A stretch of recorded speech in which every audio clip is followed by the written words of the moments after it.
They didn't give me a goodie bag. So I met with some of the people that's gonna be over my training. They did give your boy some shirts. So I got some shirts. They're still in the bag. They can't see them. So I got some shirts. And I have a safety vest now. I had an ID.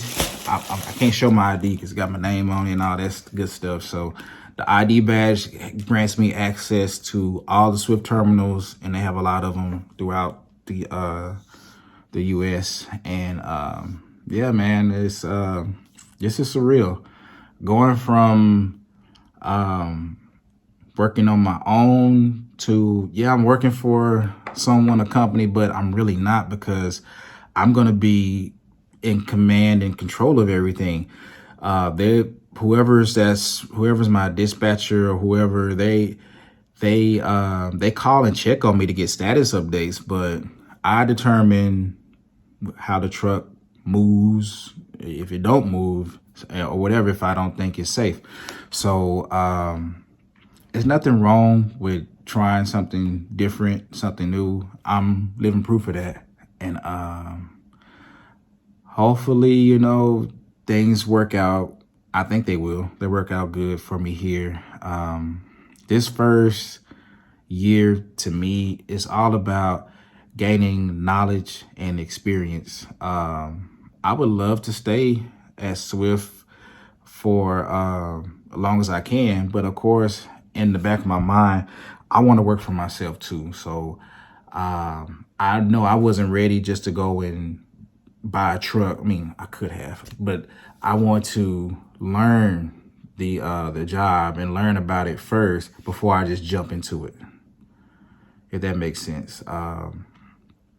Deep down inside, I might feel like I'm a brain doctor. I know that's not the right word for it. It's a neurologist. But you have to go to school and get training. You can't just sedate somebody and start slicing in their head and start playing the game of doctor or whatever on them. So that's what I'm doing. I picked a good company that I figured I would learn a lot from. They're one of the largest companies out there. You see Swift everywhere. You see Swift, you see Knight. It's Knight, Swift merged together. I'm not sure what year, but in my mind, I'm thinking, well, I'm new, I'm a rookie. If my truck break down, if I go to this big company, 9 times out of 10, they're gonna get me back up and running. Versus if I go to a smaller company that may pay more, I might be sitting there for a minute, or they may take the money out of my check and then take their time of reimbursing me. That was my logic.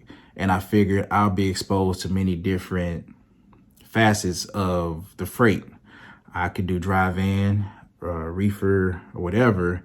I don't really plan on doing tanker, and Swift doesn't offer it. So that's another reason why I came here, just so I can see how it goes for dry van drivers and reefer drivers. And who knows, I might do flatbed. I don't know. So I just want to learn as much as I can before I make my decision of which route I want to go. I see myself going solo in maybe year 2, if not year 3. This first year, no, it's just learning as much as I can, learning how to be a good, safe driver, professional, how to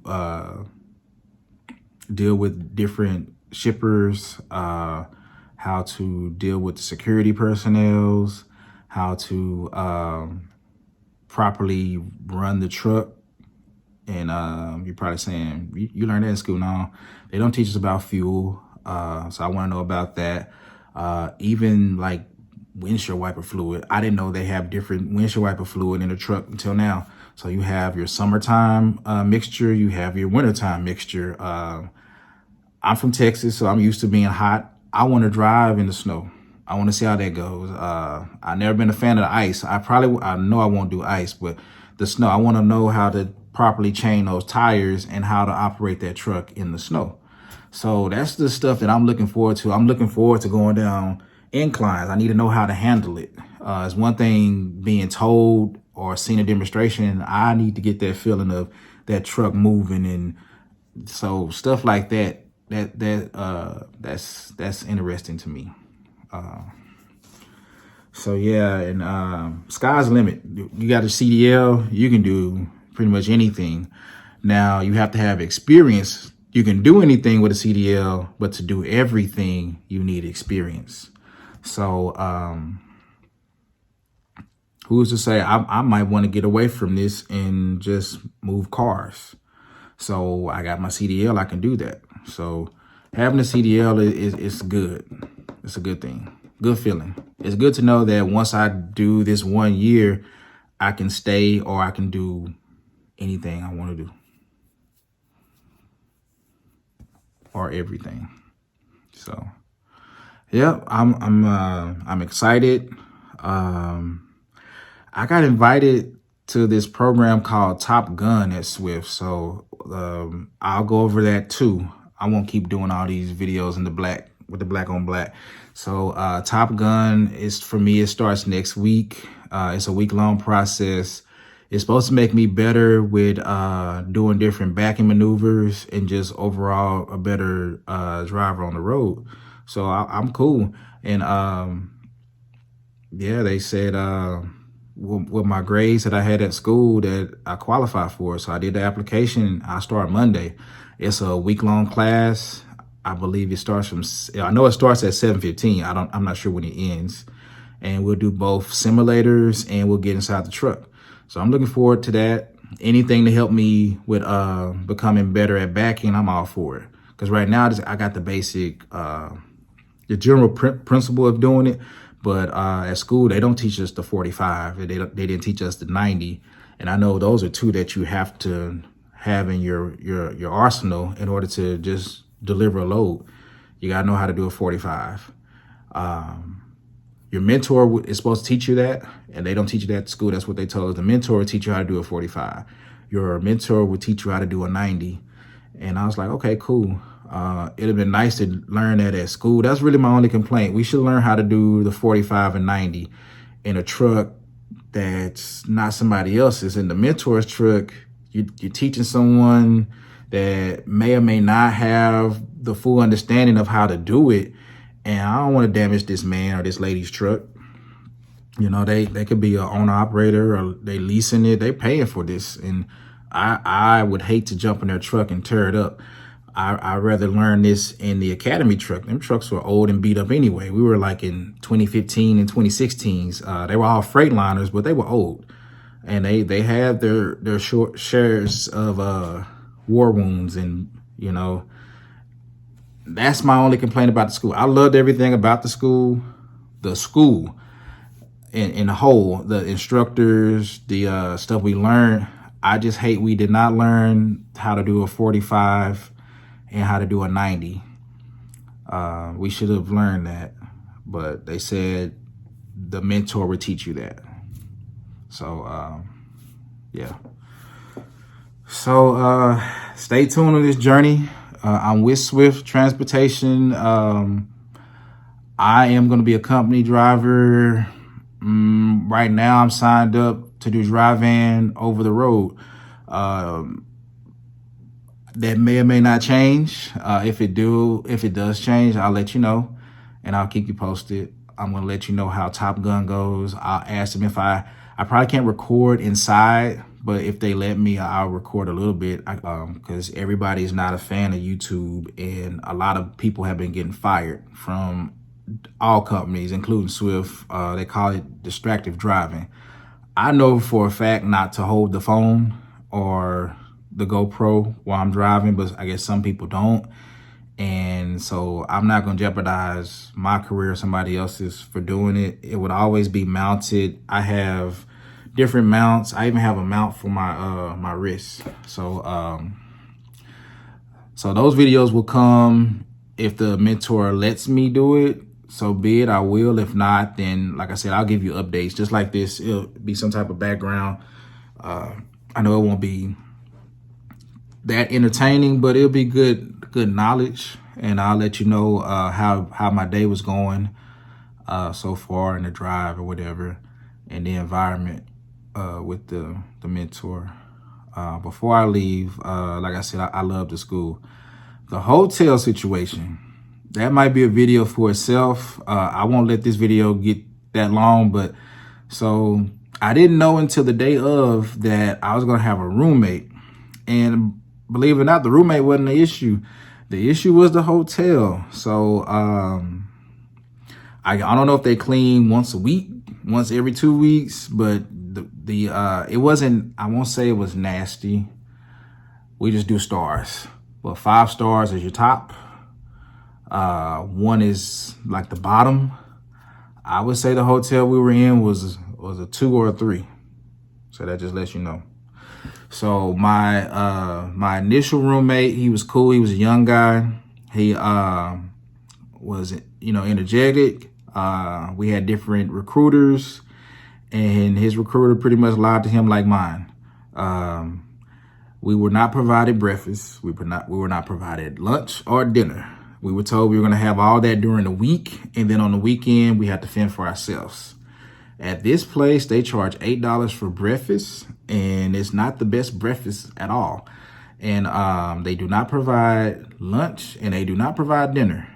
You have to have some form of money and fend for yourself. And like I said, $8 for their breakfast, and it's not like, it wasn't even, to me, it wasn't even a real continental breakfast. And like I said, they didn't clean the room. So my roommate, he didn't bring much money, and I told him that was cool, man. I'm not like Scrooge McDuck swimming in class or anything to that nature, but I'm not gonna let you starve. So I said, hey, I'll get some tacos, and we can just split the tacos, and which we did. But he felt like, because he already had his permit when he came. I didn't have mine. My recruiter told me not to worry about it, so I didn't worry about it. She said, you'll go through the training and we'll get you your permit. So, okay, cool. So his recruiter told him, I'm only going by what he told me. So because he already had his permit, that he would go straight to week number 2 is part of the academy. You do ELDT training. So week 1 is about getting people like myself that didn't have a permit, their permit, and you test out for it. And week 2, you go through the ELDT training, and then week 3 and week 4, you do the actual driving and learning the pre-trip and maneuvers. So he thought he would jump straight to week 2, and that wasn't the case. Even though he had his permit, he still had to do week 1. So with him not coming with much cash and whatnot, he wound up leaving. So he stayed. We met Sunday. He left Tuesday. Yeah, and it was sad because he was a cool kid. I offered him my advice and told him some other companies that I even thought about coming to before I picked Swift. And I told him at these places, they actually they pay their people that's in training. Because I was shocked that Swift didn't pay us or even finance us any money. These other companies, if they didn't pay you, they finance you the money. And Swift didn't do either, I should say. So he wound up leaving, and then they said, well, per Swift, you can't be in a room by yourself. I'm like, okay, cool. That's fine. So they said, we're going to move you up to this room. They never told me who my roommate was, but I went up to the room they told me to. They redid my card. So now I go up to the 4th floor. I was on the 3rd floor. I walk in that room, excuse me, the smell, it smelled bad. And the bed that they told me I was going to have, they didn't even make it up. So the person that left, I don't know if they graduated or if they failed or whatever. It was either or. They either graduated and left, or they failed and got kicked out, because it was Tuesday. Yeah, it was Tuesday. So neither bed was made up. Now, all that person's stuff was gone, but the bed wasn't made up. So it's like, you put me in this room, you don't even have the decency to clean the room or clean the side I'm gonna be on. So I'm like, I stayed in there and I contemplated. I'm like, man, am I being a diva or whatnot? And I'm like, nah, this is just nasty. So I went downstairs. I told the lady, I was like, hey, this is not acceptable. The room smells and the bed ain't clean. It's dirty. I can't do this. And she was like, okay, well, just wait a couple more hours. We'll have somebody come up and clean. I'm like, what am I supposed to do in the meantime? You know, I wasn't rude or none of that to this lady. I was very nice and professional. And she was like, well, just hang out in the lobby. So I stayed in the lobby. I had all my stuff. I waited like 2 hours, and I went back up. To me, it looked like they didn't change the sheets. They just made up the bed. So I was like, you know what? I never met the person. I saw their shoes. So I know who that person is now, but I'm not going to call them out because I never know if that odor came from the person that left or if that odor was from the person that was still there. But I'm like, I can't do this. I don't stay that far away. I'm only an hour away. I'll make this drive. And that's what I did. I checked out, boom, went back home. Called my wife, told her, hey, told her the scenario. She was like, yeah, come on home. So I came home. I was home every day. Yeah, it was a lot of wear and tear, gas and tires, but I got a good night's rest because that was rough. You try sleeping in the room with somebody you don't know. I mean, I'm gonna have to do it when I go with my trainer, but I mean, that's because I don't have no other options. That hotel was big enough for them to put us in our own room. I don't care what they say. And I don't care if you guys think I'm being a diva or whatever. We could have had our own rooms. You try sleeping next to somebody that you don't know if it's a serial killer or molester or I want to go, I can say something else. They can be that too. And you don't know. And hell, they might think I'm a serial killer or molester or whatever. They don't know. You try to get a good vibe or a good read on somebody, you might get lucky. Or you might think, okay, this person is cool. You close your eyes and you wake up and then that person standing over you. Now what? See? Or you might have someone that be like, oh man, I like guns, or I like knives, or I like to do this and that. And you just like, oh, okay, this person weird, trying to get a read on them. So I'm like, they wrong for that. You putting somebody in danger, or this person could be sick. You don't know. Yeah, that wasn't cool at all. I didn't like that at all. Yeah, that they need to fix that. They being cheap. I would tell you how much they charge me for that room, or they charge you for being in that room, but I'll say that surprise once you get there. Like I said, this to me was a 2-star hotel. I'll go ahead and say it. It's the truth unless they change it. It was $1,200. $1,200 to have a roommate in a 2-star hotel. I've stayed in 4- and 5-star hotels with my wife and my daughter, and I hadn't paid $1,200. So, and I'm provided with good continental breakfast, and it's not an extra fee, and a pool and all this good stuff. So that's another. It's 20 minutes. I won't keep that long, but yeah, just be mindful if you're going with Swift. If you're going to Corsicana, you're gonna be in a room. You will be in a room with somebody. Hopefully y'all get along and you get a roommate that is not crazy and is not a potential serial killer. Like my roommate, my first roommate, perfect. We got along, bonded, perfect. Nice young dude. Wish him the best. His name was Alexis. So I hope he's okay. My second roommate, I never met him, but when I walked that room, it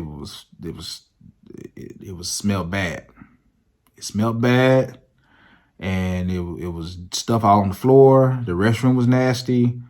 The beds wasn't made up. I don't blame the other guy because he was at school. The other person that left or got kicked out, I don't blame them either. Room service knew that person left. They should have made up the bed, changed the sheets, changed the pillow slips.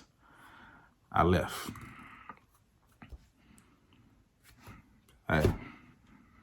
I'm just passing on information.